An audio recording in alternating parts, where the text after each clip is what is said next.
585장 내주는 강한 성경 함께 시작드리겠습니다.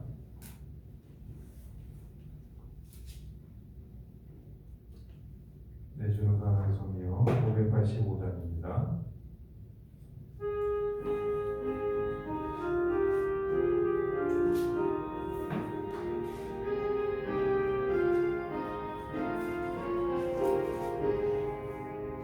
내주는 강한 성이요 방패와 병기 되시니 그 환난에서 우리를 구하여 내시리로다.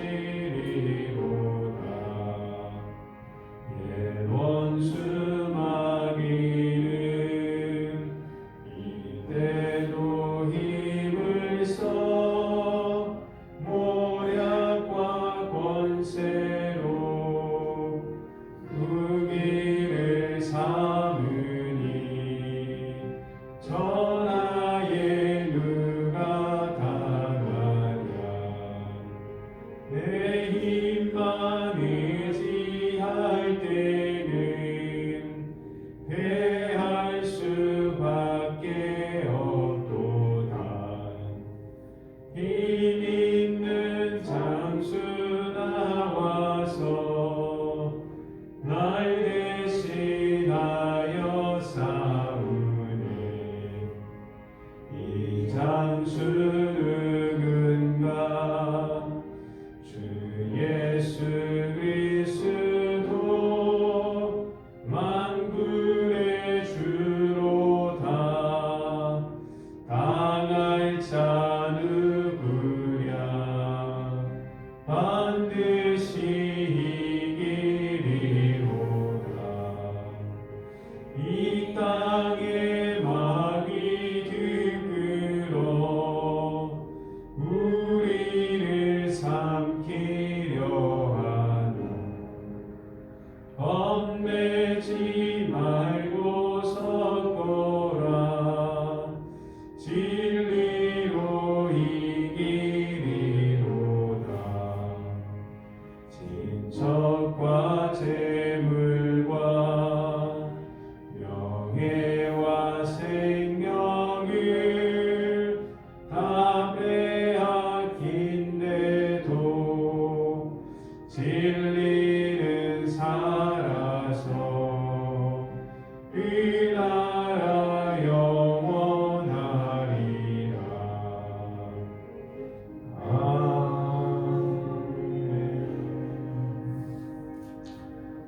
하나님 아버지 감사합니다. 오늘 하루도 예수 그리스도의 말씀을 우리의 가슴에 새기고 살아가는 복된 하루가 되게 하여 주옵소서.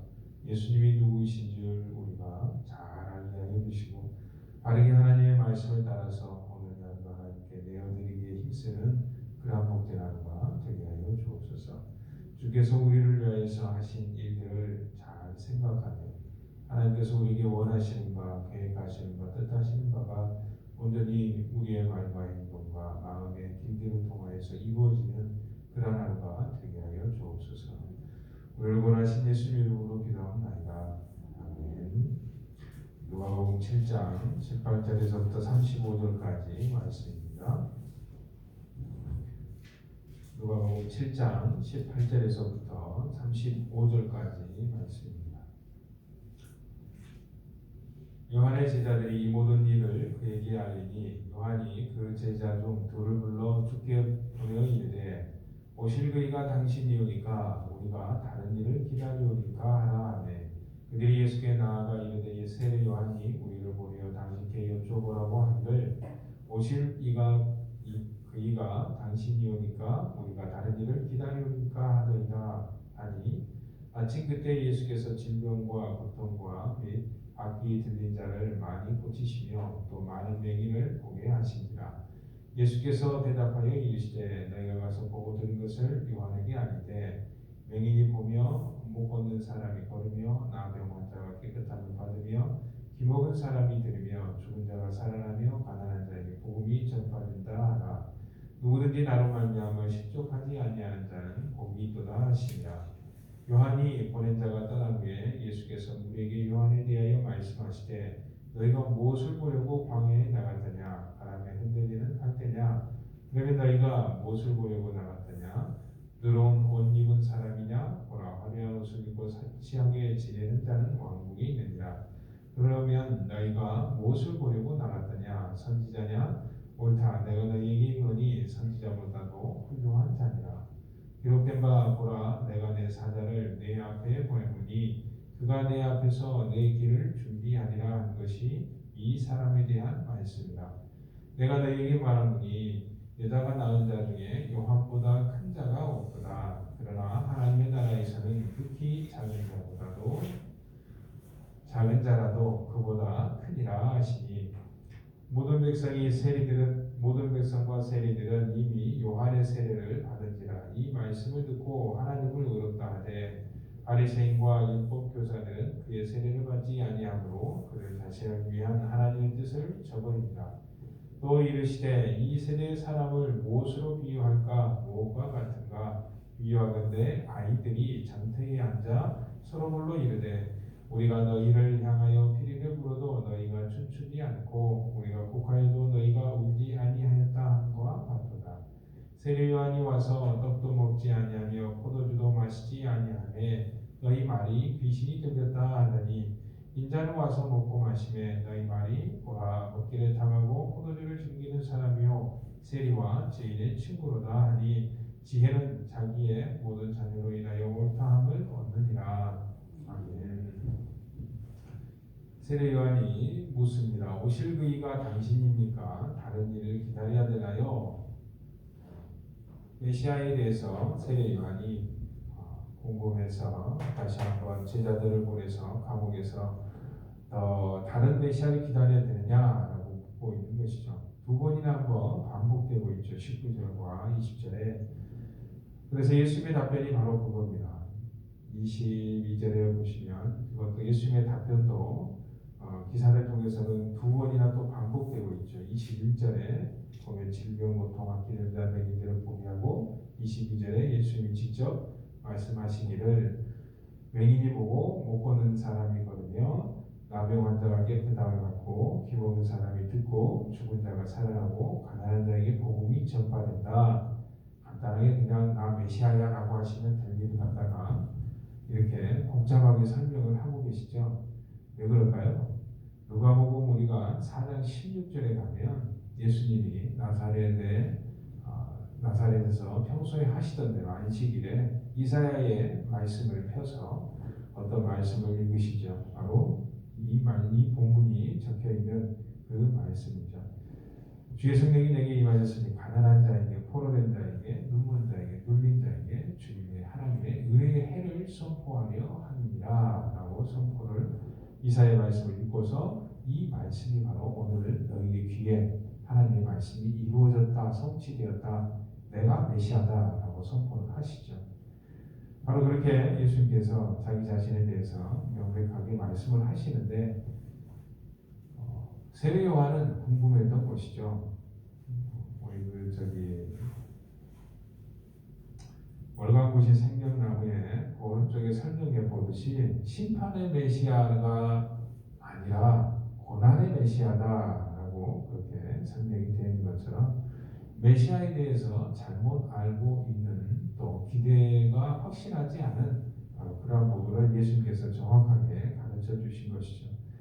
메시아냐가 중요한 게 아니라 그보다 더 중요한 게 있다는 거죠. 어떤 메시아냐라는 겁니다. 구약에서부터 하나님께서 보내시고자 하는 창세기 3장 15절에서 나온 하나님의 그 메시아는 과연 어떤 메시아냐?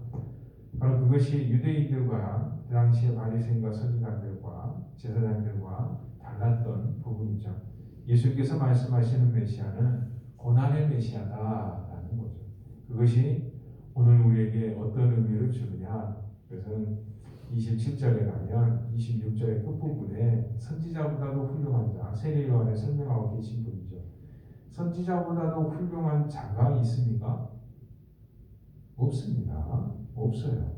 선지자보다도 더 훌륭한 자는 존재하지 않아요. 그런데 있다고 한다면 딱 한 명 있는데 누구예요? 바로 그런데 이런 칭찬을 하나님으로부터 예수님으로부터 듣는 자가 과연 있을까요? 없습니다. 선지자보다도 훌륭한 자다라는 칭찬을 세례 요한이 받은 그런 엄청난 사람이죠. 그런 사람에게 예수님께서 한 발 더 나아가서 뭐라고 말씀하시냐. 27절에 기록된 바 보라 해서 메시아의 길을 준비하는 사람, 성경에서 이미 예언했던 사람이죠. 성경에서 예언한 사람이 예수님뿐만이 아니고 바로 세례 요한도 예언을 했죠. 세례 요한도 하나님의 말씀에 의해서 이미 예언되었던 바로 하나님의 사자다라고 예수님께서 가르쳐 주시죠. 그러했던 사람, 엄청난 사람이죠. 엄청난. 그 사이즈가 크기가 느껴지신가요?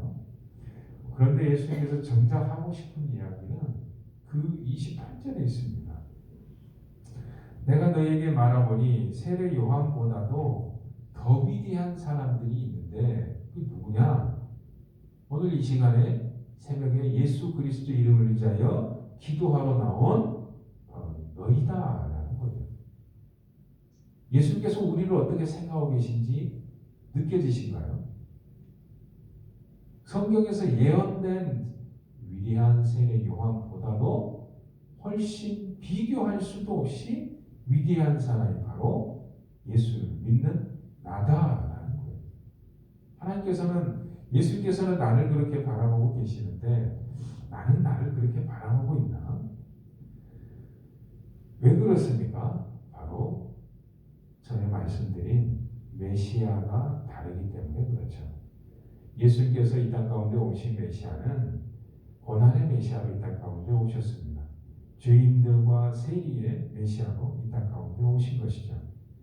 그 말은 반대로 얘기하면 내가 예수 그리스도를 믿는다는 것은 내가 죄인이라는 소리고 내가 오직 아무것도 없이 예수 그리스도의 은혜 그거 하나 때문에 내가 예수 그리스도의 어깨 위에 있다라는 것이죠. 그리스도께서 사라지시면 우리는 아무것도 아니라는 것을 또한 가르쳐주는 말씀이기도 합니다. 그런데 그 뒤에 재밌게 이렇게 예수 그리스도의 메시아 되심을 받아들이는 사람이 있고 30절의 그 부분에 자신을 위해 하나님의 뜻을 저버리는 사람들이 있다라는 거죠. 하나님의 복을 거부한 자들이 예수님의 시대뿐만이 아니라 창세기 3장 15절 이후로부터 계속되어 오고 있습니다. 앞으로도 그러한 부류들은 계속 있을 것이고요. 하나님과 하나님을 팔아먹는 사람들은 주님께서 다시 오시는 날까지도 계속 있을 것이고 예수 그리스도께서 이 땅 가운데 오셔서 재림하셔서 심판하셔도 눈으로 직접 보더라도 지옥에서도 끝까지 회개하지 않을 겁니다. 끝까지 하나님의 은혜를 구하지도 않을 겁니다. 그러나 우리에게 주어진 놀라운 하나님의 그 큰 사랑은 우리에게 무엇을 말하느냐? 그리스도께서 이 땅 가운데 바로 그러한 자들, 바로 나죠. 죄인처럼 회개하지 않고 어떻게든 예수 그리스도 없이 살려고 하고 예수와 나가 무슨 상관이 있냐? 라고 하면서 평생을 살아가기를 힘쓰는 바로 나를 위해서 죽으심으로 이 땅 가운데 오신 그 큰 은혜와 사랑, 바로 그것을 오늘 내가 똑같이 내 옆 사람에게 오늘 만나는 사람들에게 내가 전하지 않는다면 예수님이 누구이신 줄 나랑 무슨 상관이 있겠습니까? 예수님이 나를 위해서 죽으신 줄 무슨 상관이 있겠습니까? 내가 예수 그리스도를 내 삶 가운데서 말과 생각과 행동과 내 손길로 이웃들을 사랑으로 섬기지 않는다면 그게 나와 무슨 상관이 있겠습니까? 제가 목사로서 이 앞에서 예수 그리스도를 설교하고 증언한다고 한들 예수 그리스도를 위해서 살지 않고 예수 그리스도의 향기를 내는 그러한 삶을 살지 않는다면 제가 예수님과 무슨 상관이 있겠습니까? 예수님 빌어서 밥 벌어 먹는 정도밖에 되지 않는 것이죠. 예수 그리스도의 이름을 가지고 종교 생활하는 그러한 정도밖에 되지 않는 것이죠. 진정 내 마음 가운데서 예수 그리스도께서 나를 위해서 죽으신 고난의 메시아, 바로 그러한 삶을 내가 똑같이 살아가지 않는다면 그리스도와 나는, 우리는 아무 연관이 없는 교회가 될 겁니다. 오늘 이 하루 우리에게 주시는 하나님의 도전을 가슴 깊이 새기시기 바랍니다. 세례 요한보다도 큰 자가 없는데 하나님의 나라에서는 극히 작은 자라도 이 위대한 세례 요한보다도 더 큽니다. 그러한 영광을 예수 그리스도께서 우리에게 주셨습니다. 얼마나 큰 은혜입니까? 그렇다면 우리가 해야 될 일은 무엇일까요? 그 은혜에 감사하고 그 은혜를 전파하며 사는 것이 당연한 도리가 아니겠는가, 그렇게 오늘 하루 결단하면서 하나님의 이름을 위해서 우리가 살아갈 수 있도록 이 하루 새롭게 주셨으니 그러한 하루가 되게 하여 주옵소서. 감사함으로 기뻐함으로 하나님의 말씀을 잘 감당하는 그런 복된 하루 되시길 주님으로 축원합니다. 함께 말씀 생각 기도하겠습니다.